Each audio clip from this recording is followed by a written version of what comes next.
Монгол улсын хөдөө аж ахуйн технологи болон үйлдвэрлэлийн салбар хурдтай хөгжиж байгаа бөгөөд малын тэжээл болон бусад тармил ургац жил ирэх бүр нэмэгдэж байна. Хөдөө аж ахуйн салбарын 85%-ийг бүрдүүлэгч мал аж ахуйн салбарын хувьд ч мөн нүүдлийн уламжлалт байдлаас орчин үеийн хагас эрчимдсэн мал аж ахуй руу шилжиж буй хөгжлийн шатанд яваа билээ. Иймээс Монгол улсын хөдөө аж ахуйн салбарт өөрчлөлт авч ирэхэд хувь нэмрээ оруулахын төлөө Копиа Монгол төвөөс мал аж ахуй, цагаан будаа, сонгон, улаан будаа зэрэг төслүүдийг хэрэгжүүлж байна. Та бүхэнд Монголын хөдөө аж ахуйн салбарын ирээдүйг өөрчлөхөөр хамтран зүтгэж буй Копиа Монгол төвийн гүйцэтгэж буй ажлуудыг танилцуулъя. Манай байгууллагаас хэрэгжүүлж буй эхний төсөл бол Монгол орон тохиромжтой үхрийн аж ахуйн дэвшлэлт загвар нэвтрүүлэх төсөл билээ. Өнгөрсөн жил Копиа Монгол төвөөс 10 суманд хоршоо шинээр байгуулж тухайн орон нутаг тохирсон багсармал тэжээлийн жорыг бэлтгэн хүргэлээ.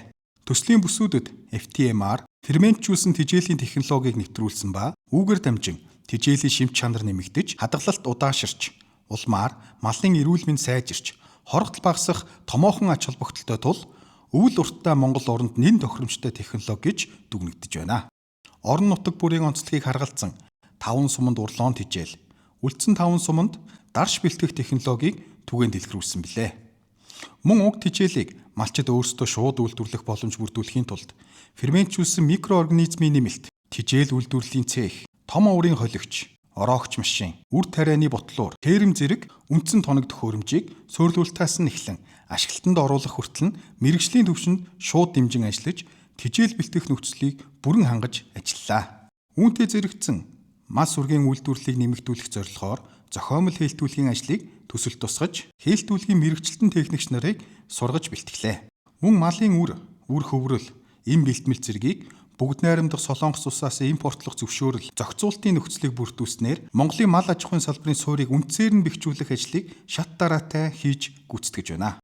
Хоёр дахь төсөл бол бөөрийнхий сонгоны үйлдвэрлэлийн механикчулсан технологи нэвтрүүлэх төсөл юм а. Монголчууд хүнсэндээ мах давангайлсан хэрэглээтэй тул сонгоныг хамт хэрэглэх нь эрүүл мэндэд тустай байдаг. Гэвч тариалтын бүсүүдэд ажиллах хүчний хомсдлоос шалтгаалan тариалах талбайг нэмэгдүүлэхэд хүндрэл тулгарч байна. Уг асуудлыг шийдвэрлэхийн тулд Копиа Монгол төв нь механикчулсан үйлдвэрлэлд илүү тохиромжтой сонгоны сортыг сонгон шалгаруулж тариалтын процессыг бүхэлд нь механикчуулах чиглэлийн ажлыг хэрэгжүүлж байна. Ургац сайтай, хорготол багтай, солонгос тэргүүтэй гадны сортуудыг нэвтрүүлсэн бөгөөд бүгд найрамдах Солонгос улсын оюуны өмчийн хороо буюу КИПА-тай хамтран далан барих, хөрс сучих, хор цацах зэрэг үйлдэлүүдийг давхар хийдэг тоног төхөөрөмжийг нэвтрүүлж Монгол орны нөхцөлд нийцүүлэн сайжруулан шинчиллээ. Мөн үр тарихаас эхлээд өрсөлгөө бэлтгэх, талбай шилжүүлэн суулгах, цаашлаад механикчуулалтын талаарх мэдээл багтай тариаланчдад зориулан мэрэгжлийн сургалт, гадаад дотоодын дадлагын хөтөлбөрүүдийг хэрэгжүүлж,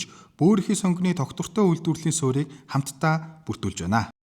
Гурав дахь төсөл бол Монгол орон тохиромжтой цагаан будаа тариалах технологи хөгжүүлэх төсөл юм а. Копиа Монгол төв нь Солонгосын цагаан будаа тариалах туршлага технологид тулгуурлан Монголын уур амьсгал хөрсний онцлогт нийцсэн Монгол хэв шинжийн будаа тариалах технологиг бий болгосон. Тэгвэл Монгол будаа хэрхэн тариалсан бол юун төрүүн зориултын өрсөлгээний хавтанд хөвдөн хөрс ашиглан соёолуулж бэлтгэсэн үрийг нарийн гормоор тарьж 40 хоногийн турш ургуулж арчилснаар үндэс сайтай эрүүл өрсөлгөө бий болсон. Үүний дараа Жинбүү оол зэрэг солонгос сортууд болон бүгд найрамдах хятад ард улсын нэг сортыг Ховд аймгийн Булган сумын 3500 м2 туршилтын талбай шилжүүлэн ургалтын үе шат бүрт тохирсон бордоо цацах, өвчин хортон, шувууны гэмтлээс сэргийлэх зэрэг талбайн арчилгааг системтэй хэрэгжүүлсэн. Үүний үр дүнд Монгол орны цаг бүр тохирсон цагаан будаа эрүүл сайн ургаж, Монголд будаа тариасан анхны туршлага гэсэн бодит үр дүн гарсан билээ. 2025 онд нийт 310 кг цагаан будаа хураасан бөгөөд уг үр дүн нь Монгол Солонгосын хэвлэл мэдээлэлээр түгэж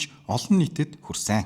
Дөрөв дэх төсөл бол ногоон бордоог ашиглан улаан будаан ургацыг нэмэгдүүлж чанар сайтай үрийг түгээн дэлгэрүүлэх төсөл юм а. Энэхүү төсөл нь 3 жилийн хугацаанд хэрэгжсэн ба үүний үр дүнд сайн чанарын улаан будааны үрийг доктортой үйлдвэрлэн түгээх мөн ногоон бордооны таримлыг сэлгэн тариалах тогтолцоог бүрдүүлж урт хугацааны доктортой үйлдвэрлэлийн үндэс суурийг тавьсан юм а. Копиа Монгол төв нь нийт 370 тонн улаан будааны үр үйлдвэрлэж 4130 тонн үрийг тариаланчдад нийлүүлснээр дотоодын үрийн хангалтын түвшинг 28.9% хүртэл өсгөжээ. Үүнээс гадна үрийн агуулгах, ангилан ялгах сарвт зэргийг шинээр байгуулснаар цаашид сайн чанарын үрийг тасралтгүй үйлдвэрлэн түгээх бие даасан тогтолцоог бэхжүүллээ. Мөн химийн бордоог орлох боломжтой ногоон бордооны тархимлыг нэвтрүүлснээр Монголд улаан буудааны үйлдвэрлэл, хөрс үржил шимийн талаарх ойлголт, хандлагын өөрчлөлтөнд бодит түлхэц өгч байна.